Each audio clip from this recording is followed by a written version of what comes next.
Hello लोगोफोर दानियाबा जों दिनैनि बे खुंनाय मिस BTR 2021 नि नैथि राउन्डखौ दानिया जों जागायजेन्नोसै आरो नैथि राउन्डआनो जाबाय मोसानाय आरो नैबे सेकेन्ड राउन्डनि फार्स्ट कन्टेस्टेन्टखौ जों स्टेजसिम खावलायनानै लिंहरनाय जाबाय First contestant, Miss Rongjali Bodo. Please come on the stage, Miss Rongjali Bodo.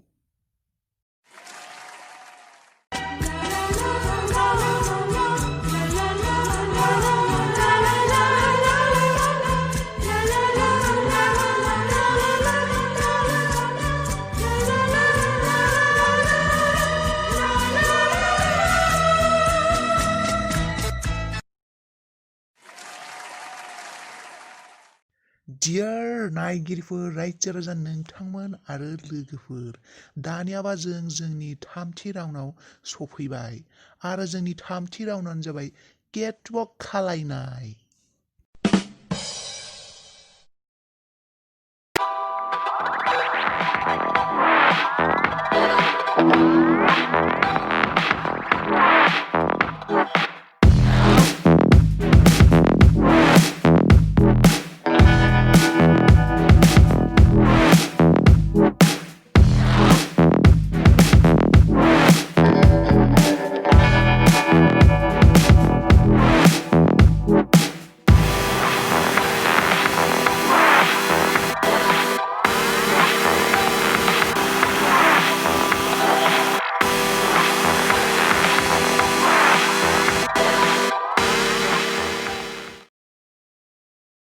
लोगोफोर आरो रायजो राजा नोंथांमोन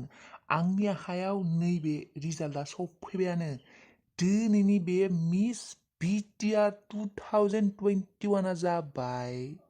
मिस BTR 2021 जाबाय मिस रंजाली बर'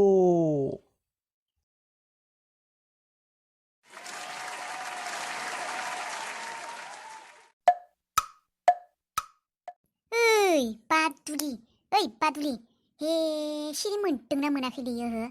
बाप्रे बाप मा बायसा गथ' बेयो सिख्ला मोनसे इमान गोबाव गोबाव उन्दै सोरबा हो फुंबाय गाद्रि बादुलि सिखारदोंना नोङो सिखारदोंना फुंनि 8 जालायलांबाय नों दासिमबो सिखाराखै मालायनि गथ'फोरा सेख्ला लामासिबो जायै लोङै मालाय स्राय स्रु जाखांबाय हो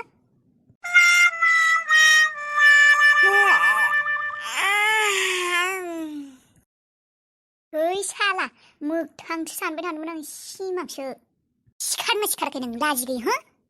थै आयै नोंबो माबा एसेबां मोजां सिमां नुफ्लेबाय थानायावसो फोजानो मोन्दों नोंबोथाय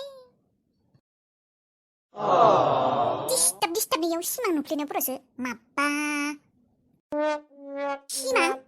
सिमांनि बाथ्रासो बुंनो फैदोंना नोङो हो मालायफोरा मालाय खामानि दामानि मावनानै स्राय स्रां जाजोब्बाय नोङो दाबो सिमां नुनायावनो दङ हो लाजि गैयै नोंलाय मा सानदो बेफोरबायसा सिमांखौ सानफ्रोमबो नुयो नामा भाग्यआवसो मोनो बेफोरबायसा सिमांफोरखौ मिथिबाय खाफाल नांगोन भाग्य नांगोन बेफोरबायसा एसेबां मोजां सिमां नुनोबो माबार सिखार आरो उसुंदाफोरा लिरि थाब आयै नों मानो फोजा फैनाय 1 मिनिट लेट फोजा नायबाबो जागौमोन ना आं एसेबां मोजां सिमां नुबाय थादोंमोन miss BTR 2021 miss BTR CTR बिलाय आं मिस BTR 2021 नि क्राउनखौ लानोल'सो लाथारबायमोन नामखौ बुंबायमोनल' नों बेयावनो साला गाखरना होदों सिमाङा जाफुङासैना आंना मिस BTR जानो मोनासैना नोंनि थाखायनो साला आं माब्ला मिस BTR जानो हागोन माब्ला मिस BTR नि बान्थाखौ मोनगोन आयौ गथ'आलाय दाबो सिमांनि दुनियानिफ्रायनो फैनो रोङाखै नामा लायनो जायो ओइ जाम्पि ओंखार नै माबार नङाबा नै आंनि जोंसियासो मिथिगौ रुलै आइ दसे सिमांनि मजाखौ लानो हो मिस BTR 2021 ओइ गथ' फाटा लेक्सार मारिबाय थानाङा बेयाव माबार उसुंदाफोरा देरि थां हाद्रे जाजोब्बाय न' सुन्दाफोरानो बिमाखौनो जेरावबो नेबाय थागोन गावबागाव सिख्ला जानाबो मोनसे खामानि मावना लानो रोङा नुदोंना न'आ बेफोरो माबोरै जाना दङ खना खनला इसेबो सिबना लाया न'खौबो अबाव मा गोलैना दं है माबा नोंबो बेरेफुं जालायबाय जेरावबो सान्थि गैया मालाय सिमाङावबो हस्ट खालायनायाबो लिंसार एक्टरसोमोनलै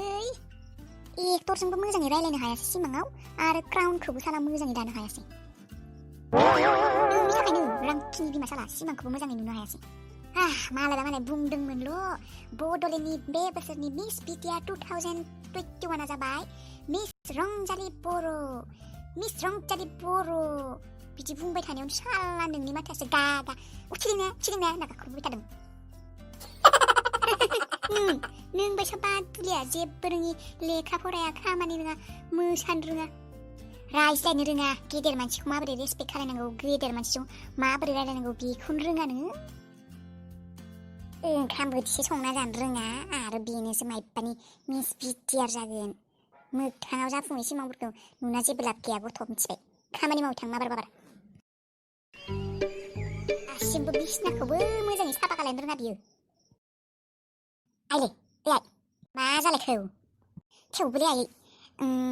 आं जुदि दा बायसायाव मिस BTR 2021 जानो हायो आं बेसेबा फेमास जागोन ना यो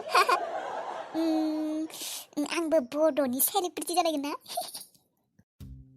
नों बायसा अलसिया मानसिया सोरबा सेलिब्रिटि जानो हायो मालाय सेलिब्रिटिफोरा जेसेबां खस्थ' खालायो थां माबोरै थांदो नै सोरबा मानसि फैबा दा आंहासो लासिं जागोन फिसाजा जेबो मावा होननानै थां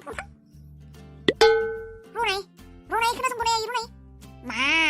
सम गैया आंहा आंनि दिनैनि सिमाङा जुदि मोगथां जामारो आंखौ फिल्माव एक्टर जानायनि माबा अफार फैगोन खोमा ना मिथां बेफोरखौ बा बिब्दि जानो हाबा आंथ' निउस इउटुब चेनेल फेसबुक बेफोराव गासैयावबो आंनि मुङा नुजाजोबगोन ना फेमास जाखागोन आङो मिस रंजालि बर' होननानै ना बेसे मोजां सिमां मोनलै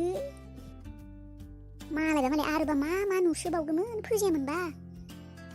आं हले नोंखौ बुंखाबाय दे दिनैनिफ्राय हले फुं समाव आंखौ उन्दुबा आंखौ फुजा फैनाङा दे मिथिखा मालायबा फुङाव नुनाय सिमांफोरा जाफुंखायोनो आया एफा मोनबाय थामारदोलै आरो जबावदोसो नों साला बादुलिनि जात थांगोन थाङा नों नोंखौ होनांगोन ना फंनैसो रलै थांसै मा बिमा रां खिसाला मोगथाङावबो सान्थि गैया सिमाङावबो सान्थि गैया साला बिमा